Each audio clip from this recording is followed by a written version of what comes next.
mudah-mudahan Mas Pram ini tinggal nunggu pelantikan. Feeling saya sih minimal 52. Maksudnya 52%. Gitu. Nggak usah banyak-banyak, di situ aja. Saya kira gitu. Satu putaran, siap. Satu putaran.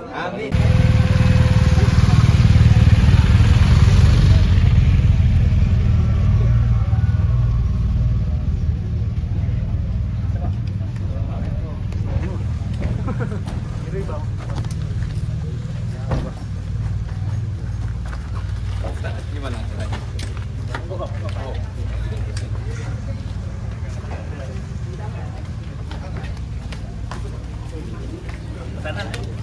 Assalamualaikum.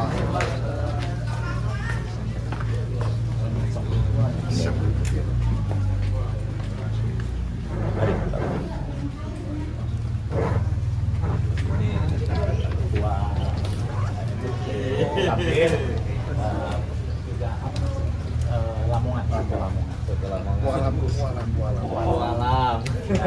Saya pernah makan loh. Kalau masuk gratis, tapi habis makan bayar. Assalamualaikum. Assalamualaikum.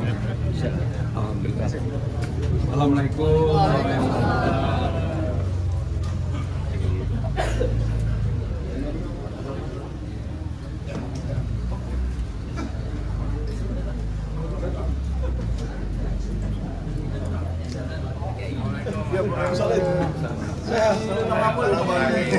Alhamdulillah. Assalamualaikum. Abang menyala. Saya begitu. Diem-diem mana? Siapa ini? Ngapain juga nih?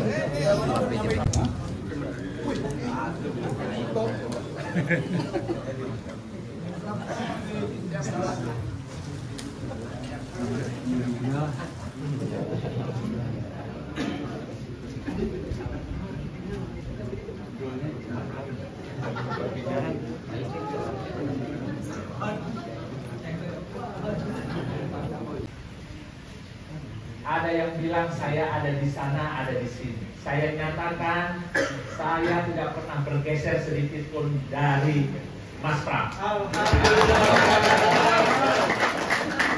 Kalau ada di antara kita ada yang di sebelah sana, itu kan mengatasnamakan saya.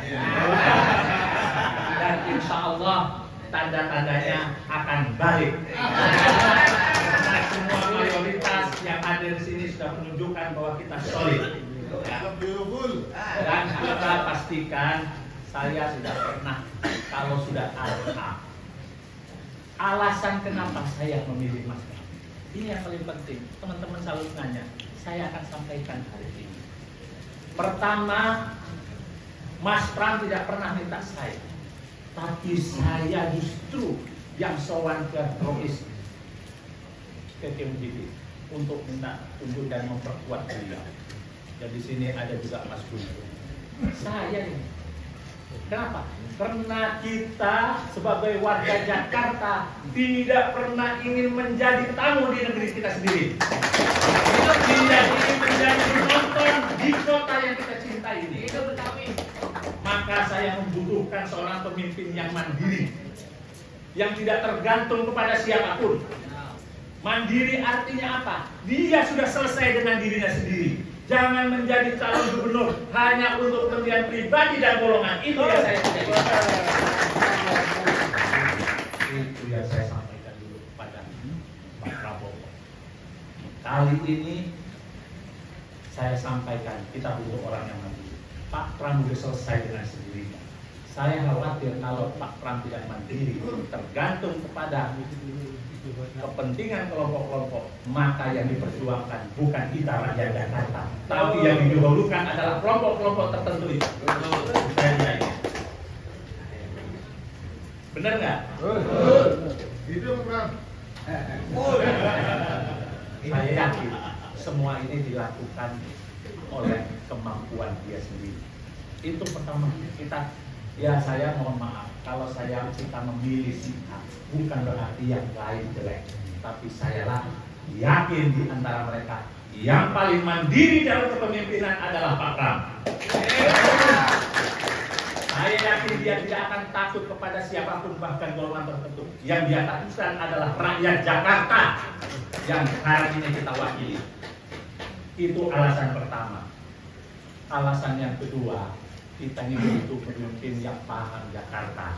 Dalam hal ini, saya lihat yang punya KTP Jakarta adalah Mas Pram. Benar nggak? Betul. Salah saya. Ini penting. Bagaimana mengelola Jakarta sementara dia bukan tinggal dan hidup di Jakarta? Betul. Yang lebih tahu Jakarta saya yakin adalah kiai-kiai yang ada di sini. Lah kok tiba-tiba orang lain? Mohon maaf sekali. Alasan yang kedua. Alasan yang ketiga, ya, Pak Pram ini sosok yang humble, Pak.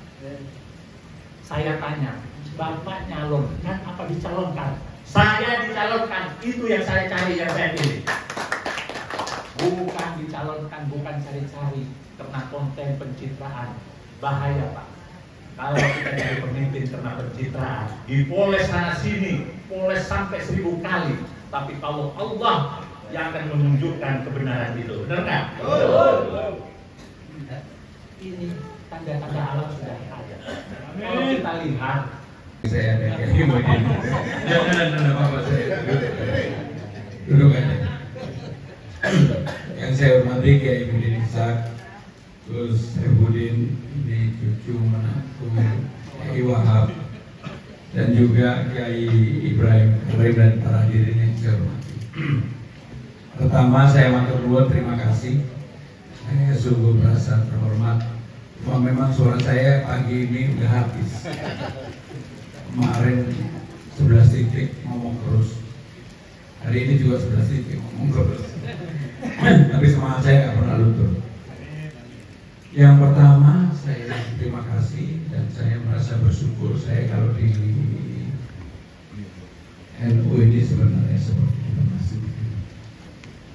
Karena pada waktu awal-awal kampanye saya pernah di-framing anti-Islam. Langsung saya tantang lomba ngaji. Insya Allah. Karena dari kecil saya kan mainannya Lirboyo, Roso. Bahkan kemarin Kiai Karpapi ke rumah dan saya ajak ke Bu Sinta. Yang saya kaget itu Bu Sinta kan nggak pernah terbuka untuk memberikan dukungan. Kemarin secara terbuka Bu Sinta menyampaikan, termasuk ke Kiai Said Akhil Sirot, ini sahabat saya lama.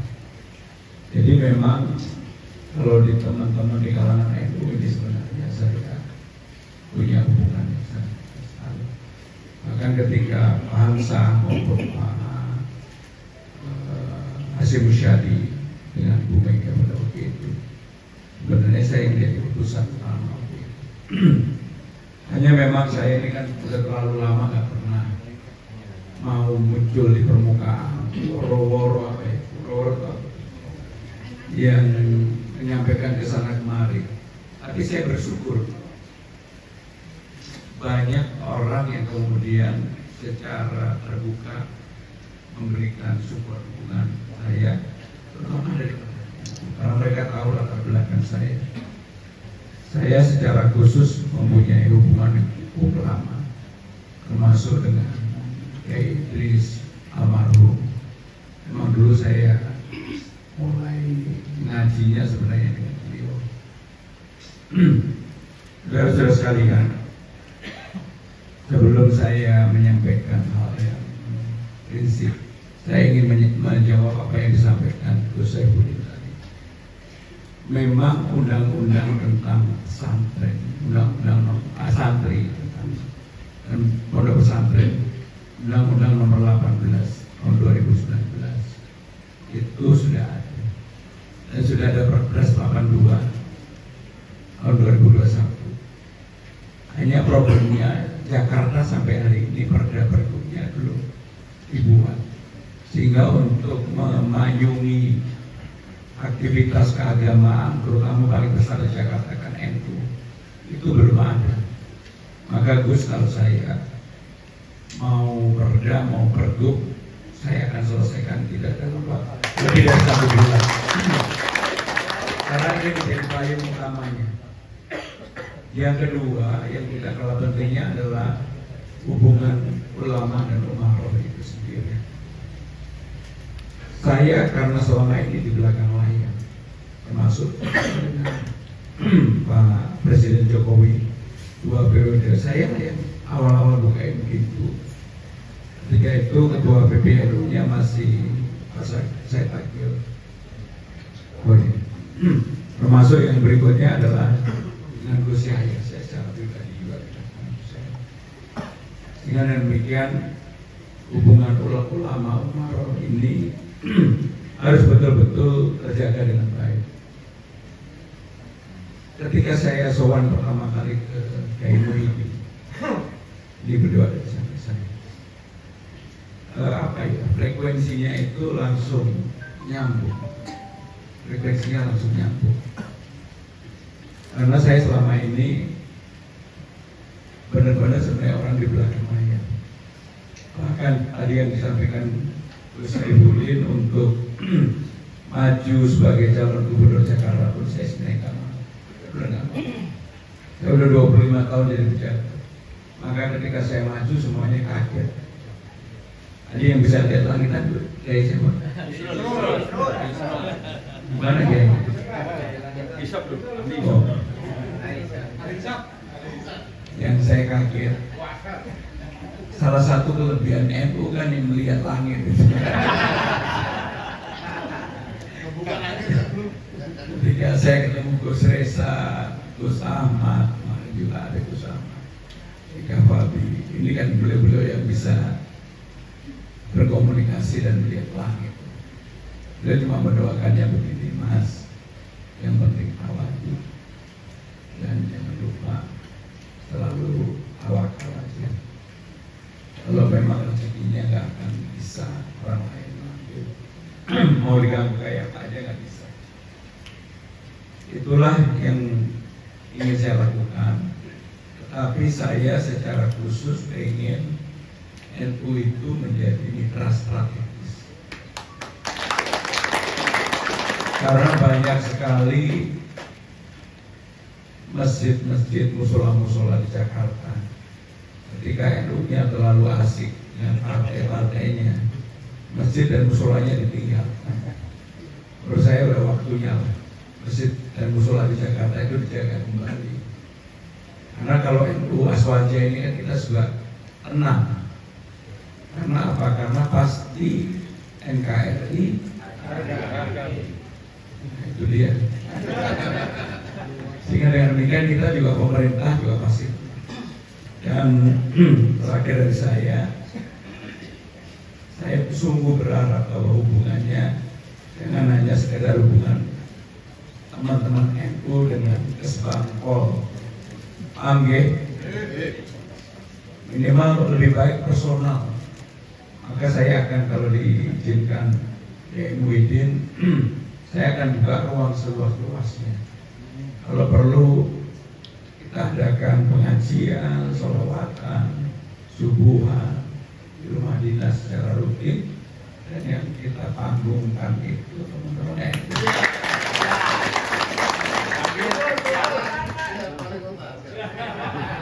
Yang kita panggungkan teman-teman NU. Orang seperti saya, terus terang saya bisa berkomunikasi dengan siapa aja. Termasuk yang secara politik berbeda pun saya tidak apa-apa. Maka ketika saya di framing anti-Islam itu dalam hati saya. Terus awalnya saya diam aja, benar-benar saya diam aja. Tapi lama-lama kalau ngomongin banyak orang yang percaya gitu. Kan paling gampang PDI dituduh anti-Islam itu kan paling gampang. Tapi dalam perjalanan alhamdulillah hampir semua habaib, kiai yang saya kunjungi, alhamdulillah mereka benar-benar bukan hanya sekedar mendoakan, tetapi juga secara energi memberikan pengaruh yang kuat bagi saya. Terus mohon maaf gak bisa banyak-banyak saya mengucapkan itu aja, tapi terakhir saya mohon doa restu, mohon supportnya, mohon benar-benar menyampaikan kepada masyarakat hal yang sebenarnya terus saya tambah-tambahin, karena memang saya dalam politik saya adalah politik riang gembira yang merangkul bagi semuanya. Bahkan tadi malam ketika saya di Cakung yang hadir mayoritas NU lah 99,9%, dan mayoritas juga caleg dari mana-mana. Tapi saya nggak sebutin, nanti marah-marah lagi. Jadi itu yang ingin saya sampaikan. Terima kasih. Wassalamualaikum warahmatullahi wabarakatuh. Waalaikumsalam. Mas Pram, menang, menang, menang. Jakarta, menang.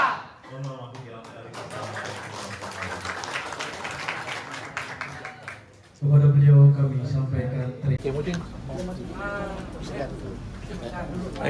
yang mau dampingin baik. Ya, hari ini kami warga Nahdien Jakarta Pusat, seluruh tokoh dan ulama NU Nahdien Jakarta melakukan doa bersama, yaitu istighosah. Dalam hal ini mendoakan untuk kemenangan Mas Pram dan Bang Dul untuk memimpin Jakarta. Dan tentu kebetulan biasa kita teman-teman Nahdien ini melakukan biasanya diskusi atau kajian tematik. Kebetulan memang hari ini kita mengambil tematik kepemimpinan Jakarta ke depan. Dan alhamdulillah dengan paparan beliau bagaimana menata Jakarta, tidak hanya menata kota yang modern dan global, tapi yang paling penting janji beliau di balik itu adalah harga dan umatnya. Jangan sampai Jakarta global ini warganya tertinggal tetap miskin, yang kaya tetap kaya. Dan soal keumatan, soal pendidikan dan segala macam itu yang menjadi concern warga Nahdien Jakarta Pusat. Tentu arahan dengan Kiai Muhyiddin Ishak untuk kita terlalu istiqomah, untuk selalu membela pemimpin yang benar-benar akan bisa memajukan kotanya dan memajukan rakyatnya. Oke, mungkin mau ditambah. Saya tambahkan, kalau infrastruktur saya kira Jakarta hampir selesai, tetapi memanusiakan manusia ini yang belum selesai. Mas Pram ini sangat canggih, sangat piawai untuk bisa memanusiakan manusia. Nah, barangkali tadi Bu Saifuddin bilang yang kaya makin kaya, miskin makin miskin. Ini barangkali tidak pandai memanusiakan manusia. Barangkali untuk bisa menyeimbangkan ini kan penting. Saya kira mudah-mudahan Mas Pram ini tinggal nunggu pelantikan. Feeling saya sih minimal 52. Maksudnya 52%. Gitu. Nggak usah banyak-banyak, di situ aja. Saya kira gitu. Satu putaran, siap. Satu putaran. Ya, pertama saya mengucapkan terima kasih. Hari ini saya diundang di NU Jakarta Pusat yang sebenarnya saya udah kenal secara pribadi keluarga ini. Dan yang paling utama adalah doanya. Apalagi hadir Kiai Muhyiddin Ishak yang selalu mendorong saya, mendoakan, membuat saya tambah semangat. Walaupun suaranya habis tapi tambah semangat. Terus warga Nahdien ini kan jalan-jalan pemilihan seperti ini dikapitalisasi biasa selama dukungan dan lain sebagainya. Kalau dari Pak mungkin Ya, saya sama sekali nggak pernah bicara bahwa saya mendapatkan dukungan dan sebagainya. Tapi kan para kiai sendiri yang menyampaikan. Saya sama sekali nggak pernah. Kami yang memang Termasuk banyak kiai-kiai kos, guru-guru yang disegani datang ke rumah pun sebenarnya saya kan nggak terlalu ingin itu ditampilkan di publik. bicara undang-undang pesantren mungkin sedikit elaborasi. Jadi undang-undang pesantren, undang-undang nomor 18 tahun 2019, kemudian sudah ada Perpres 82 tahun 2021. Memang Jakarta harus segera membuat perda atau pergub untuk bisa menjadi turunannya. Kalau saya jadi, nggak lebih dari 1 bulan saya selesaikan. Amin. Cukup ya, terima kasih.